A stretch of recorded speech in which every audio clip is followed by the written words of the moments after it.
euh, si on prend un peu de recul par rapport à toutes les choses passionnantes que nous avons entendues, le centre, c'est cette question de l'identité. On disait identité humaine, identité juive. Alors, je propose très rapidement de viser cette question à partir d'une méthode. Quand on dit identité, on veut dire quoi? La Bible nous l'apprend, mais je n'ai pas le temps de le développer, je l'indique. On parle de quelque chose qui a une unité, mais en même temps qui couvre une pluralité de domaines qui sont essentiellement réductibles à 4 domaines, le chiffre 4 étant très important dans la tradition, comme quand on veut connaître l'identité de quelqu'un, qui est d'abord la question de la parenté ou de la famille, de quel milieu familial vient quelqu'un, et quel milieu familial il crée. Ensuite, le second problème, c'est le problème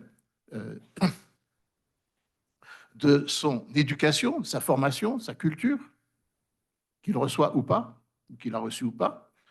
Moi-même, j'ai été longtemps professeur, donc, même quand je rencontre un collègue ou quelqu'un, je demande de quel milieu familial tu viens, quelle a été ta formation. Voilà, ça c'est deux problèmes très clairs. Et ensuite, de là s'en déduisent deux autres, qui sont celui de l'appartenance à la vie sociale, travail, position sociale, et enfin, bien sûr, la question de la position politique. Je crois que ça ne peut pas être plus simple et plus clair. Évidemment, au passage, c'est comme ça que procède le récit biblique lui-même, hein, qui est d'abord l'histoire d'une famille, d'Abraham, et puis ensuite la découverte d'une sagesse avec Joseph, qui ensuite est longuement développée dans le Lévitique, et donc toute une série de préceptes, à la fois scientifiques, culturels, éthiques. Voilà. Et puis la construction d'un peuple, donc d'une vie sociale, hein, et enfin, avec Moïse, et enfin une construction politique avec les rois d'Israël et David.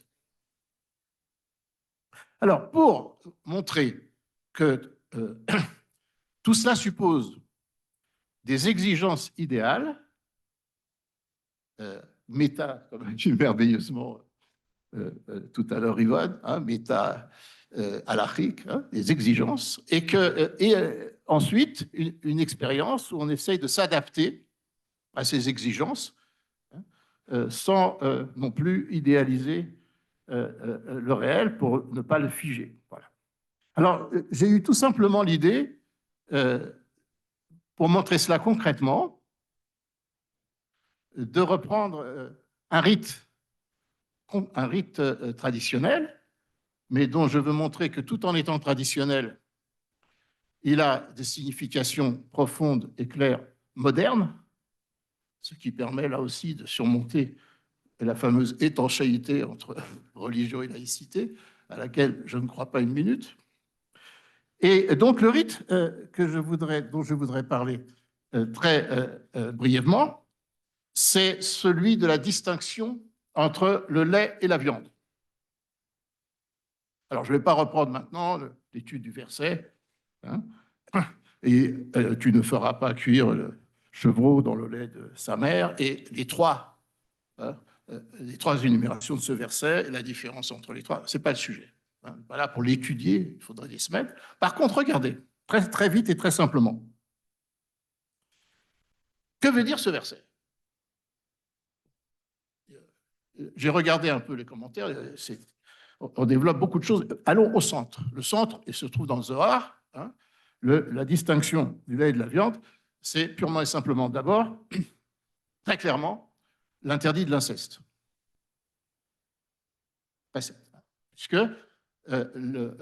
très simplement, si les mots ont un sens, ils renvoient à une expérience.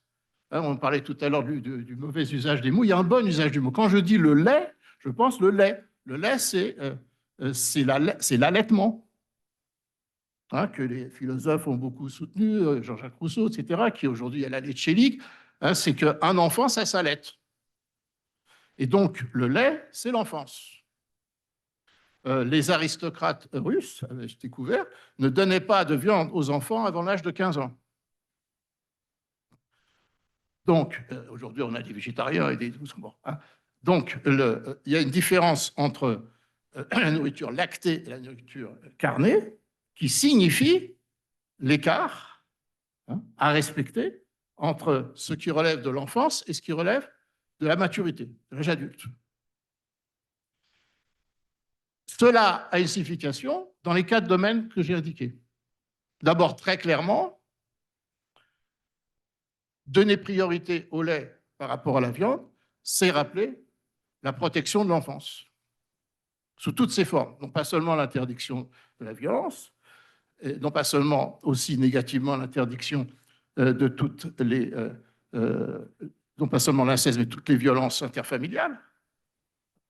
Mais ça, c'est fondamental, hein, c'est fondamentalement biblique, juif et universel, en principe. Et tout dépend de là, parce qu'évidemment, si un enfant est maltraité, ça fera ensuite un adulte immature.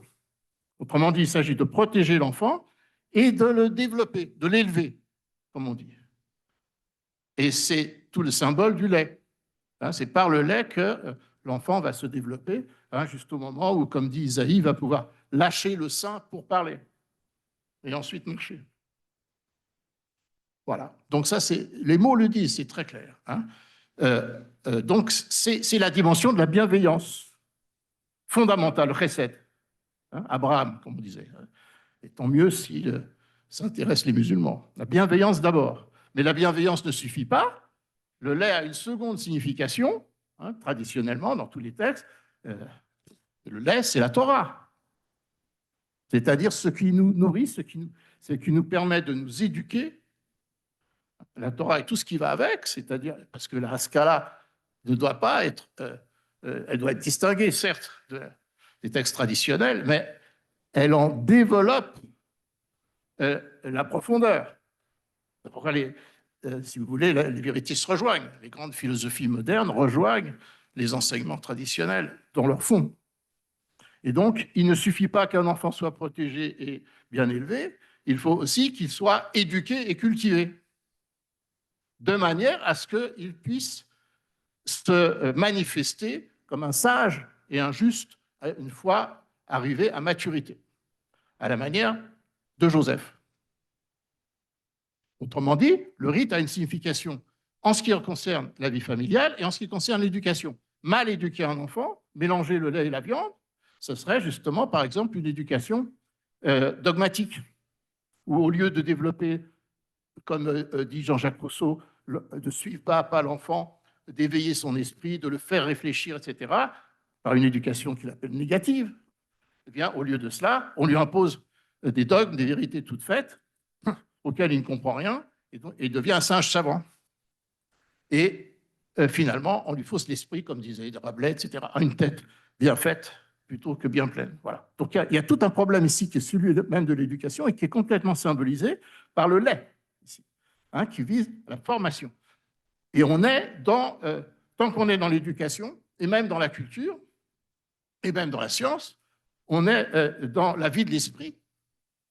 C'est-à-dire qu'on n'est pas encore confronté aux responsabilités de la vie sociale, de la vie active. Hein.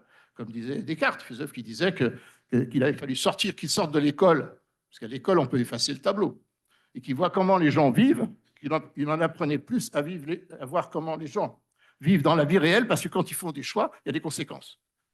Alors, il faut, bien sûr, parce que là, on n'a plus affaire à des enfants irresponsables, mais à des adultes responsables. Et la responsabilité, si vous voulez, le symbole de responsabilité, c'est la viande.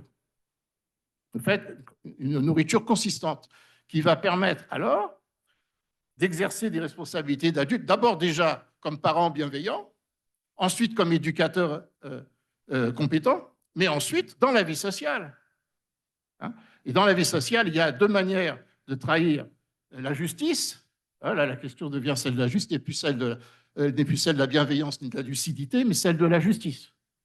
Et là encore, on voit le lait et la viande, parce que dans la vie sociale, d'abord, le mal, c'est le travail des enfants, qui doivent être protégés de la vie sociale.